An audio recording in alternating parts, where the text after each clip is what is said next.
Hey, what's up everyone? I'm B the Installer. This is my awesome wife, Jen. Hi. And we have the LG C3 back there, the 83-inch version of it. And we're gonna be going over all of the features and all of the upgrades and what's new and what's not. And then compare it to the LG G3. Should you buy that? Should you buy the C3 or QLED, OLED? Those are important questions that we get asked all the time. So toward the end of the video, I'm gonna answer these things. And even if you should get an 83-inch model versus a 77, a lot of people ask us all these things. So let's get right into your questions and figure out what you guys wanna know about the LG C3.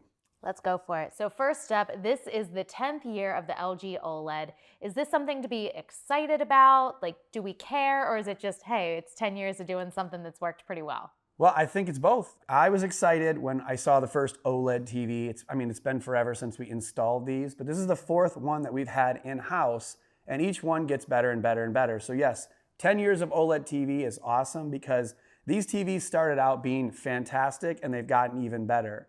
And early on, there was some shortcomings like, could you get burn-in on an OLED? Or does it have the downside of not being nearly as bright? And over the years, they've put in some features to, reduce the amount of burn-in you can get, pixel shifting, and all these different things. So now it's like a proven technology 10 years later. I'm excited that it's the 10th anniversary, but yeah, we have a lot more to figure out whether or not it's better than the last year or all that. Yeah, I mean, really looking at the comments, you can tell that everybody loves the OLEDs, so it's not really a surprise. Yeah. So let's get into some questions that we were asked. We've got J340 asked, should he buy a C2 or a C3?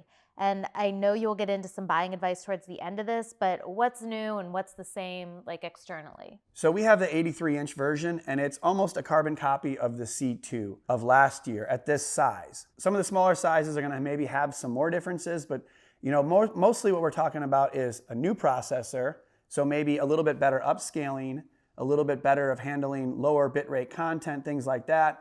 And then also 30% more brightness is what they say. But again, with the 83-inch version, we're kind of using the same panel that was used for the C2 and even the C1. So some things like the dirty screen effect or pink tint, some of these things that people had complained about before are still present. We walked around the side of this TV when we were doing some measurements, and you definitely could see that kind of pink tint. Now again, not a big deal to me, to be honest, because the TVs are so fantastic, but it's something that, people, the TV connoisseurs are probably gonna say, oh, it still has this, it's still kind of similar to last year's. Speaking of DSE, Cards Forever asked, how is the DSE? How's the uniformity with this?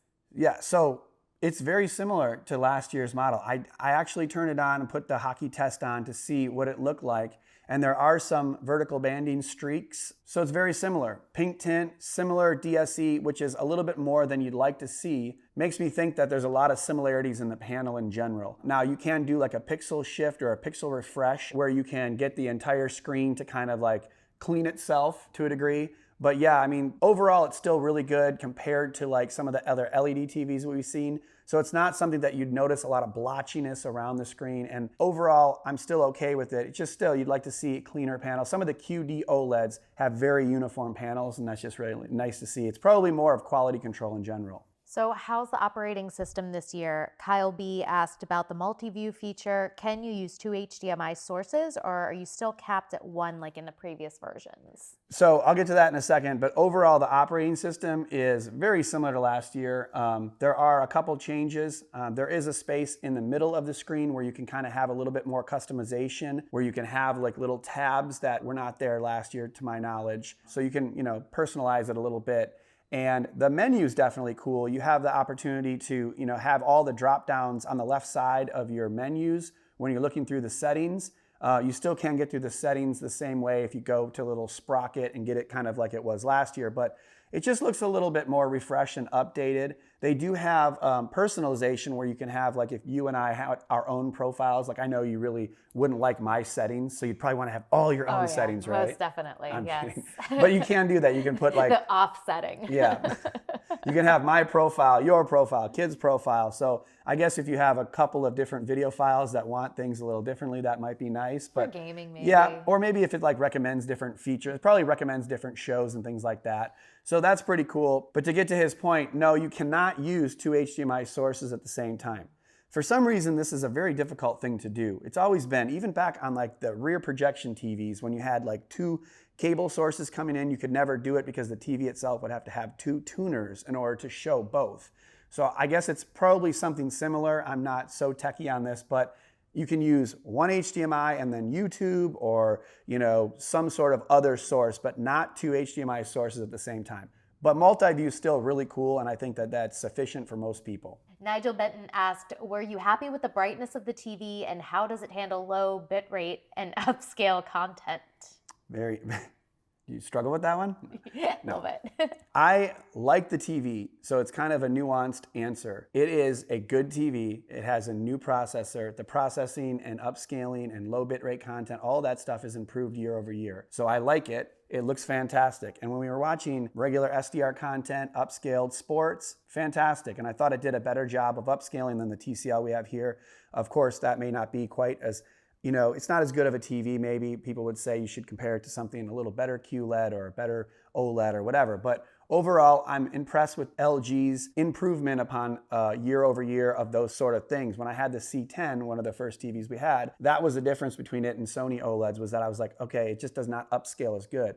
But now it's almost indistinguishable. I don't know which one's which when you're watching that sort of content. Looks better and better. And then when you feed it a better source, when you feed it HDR or gaming, it looks fantastic. Super bright. I mean, it's fantastic to watch some of those videos that they display, whether it's, LG or whoever makes HDR videos. When you watch it on an OLED TV, it's mesmerizing. And a point that I didn't make earlier when I used to install these TVs is people were so wowed by OLED TVs. And so I'm a big fan, and I think, the brightness is awesome, the HDR is awesome, the upscaling, pretty much yeses across the board. Okay, so it sounds like the picture's really good. How's the sound quality? Prashnath asked in a really long question. Basically, it comes down to, what's the sound quality like? Yeah, I love it when we get a paragraph question just to say how's the sound?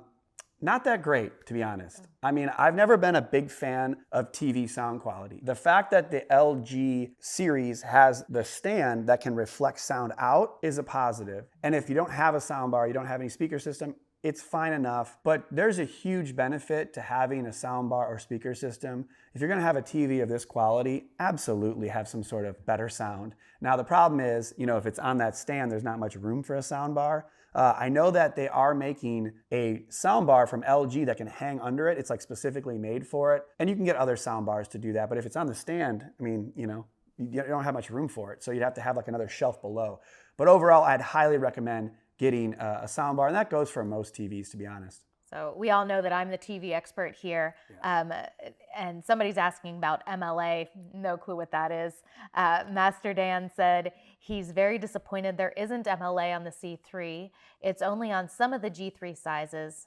Brandon, help me out. What's MLA? So that's micro lens array technology, and that's a mouthful. But basically, with OLEDs, you kind of lose some of the light because light's being thrown out and some of it's lost with all the reflections and angles and all that. And so what it is, it's kind of I heard someone say, it's kind of like dragonfly eyes, where it's covered by thousands of different little lenses that direct that additional light that would be lost out toward the viewer. So it's supposed to be pretty impressive. Now the problem is this is the first year it's implemented on TV. So yes, the C3 is not gonna have it. The G3 in some sizes does have it, but the 83-inch versions don't have it at all, so the G3 or the C3. So you have to get 77-inch or smaller of the top OLED, the G3, the one that hangs in the wall. And again, we'll talk about the buying device in a second. But no, the C3 does not have the MLA technology. And how that translates is we measured this TV to be about 820 nits. So you get that, right? Absolutely.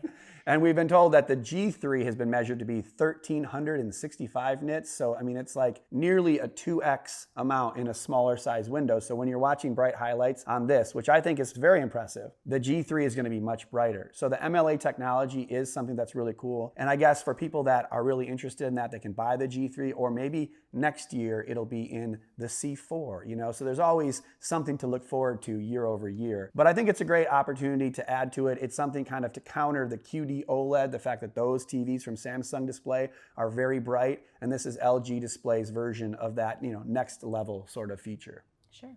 And before we get to the next question, I want to thank ShipStation for sponsoring this video. When it comes to running a small business, every dollar you can save helps. And that's where ShipStation comes in. With their competitive rates, which are up to 84% off UPS and USPS rates, they make it easy to lower your business costs while also taking care of all your shipping needs. They have one simple dashboard where you can automate shipping tasks, print labels, and easily compare rates and delivery times to optimize every shipment. This is something that I would have loved to have when I was shipping TV mounts back in the day, one by one, which is such a tedious process that it took way too much of our time on a daily basis. If you've ever created 50 or 100 individual shipping labels in a single day, there's no doubt that you'd sign up for ShipStation and never look back. ShipStation integrates everywhere you sell online, including Amazon, Etsy, eBay, Shopify, and more. And if you've been on the fence about trying ShipStation, they're currently offering a free 2-month trial when you use my code INSTALLER. So worry less about your bottom line and join over 130,000 companies that have grown their e-commerce businesses with ShipStation by going to shipstation.com/installer today to sign up for your free 60-day trial. That's shipstation.com/installer for your free 60-day trial today. Well, perfect. So that leads me into our next question. Manuel MAV Tech says the C3 is only a minimal improvement over the C2, while the G3 is a big improvement over the G2, like you said before with the MLA Tech. So what do you think you would recommend for people to buy right now? Right now, the C2. No, I'm just kidding. It depends on when you're watching this video, obviously.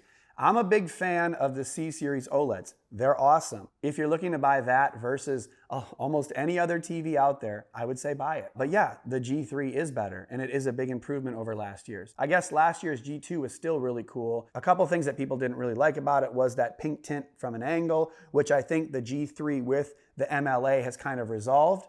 It's much brighter, but it is a different form factor. So it still doesn't come with a stand. So it's something to mount on the wall, and it can look like a picture, looks really cool on the wall, extremely bright OLED TV, and I think it's awesome. It's gonna be more expensive though. So you're gonna get, if you're gonna buy a TV once every 10 years, and you're like, I want the best TV, the G3 is the TV. LG's been known for gaming. They have a lot of similarities, but then the differences are much brighter, different form factor. The C series or the C3 looks awesome on a stand. And if I was gonna buy a TV for a stand, I'd say, get that one. And if you're gonna buy it for like a computer monitor, we actually have the C1. It's awesome. It's one of the best computer monitors, and you just can't beat the prices you can get for the more mainstream C series. So if you're talking 77-inch or smaller, yes, the G3 is much improved with the MLA technology. If you're talking about 83-inch size or bigger, either one of the TVs is awesome. The C3, the G3 is going to be brighter and wall mountable, where this one's going to be, one that's going to be on a stand. So, kind of nuanced there, but I think both of them are fantastic, and I'd probably recommend either one of those two TVs over most TVs out there. And I would say that I would get the C2 if you want to save money, because right now you can still find that. It's still up at Costco and Best Buys everywhere, and it's, extremely discounted.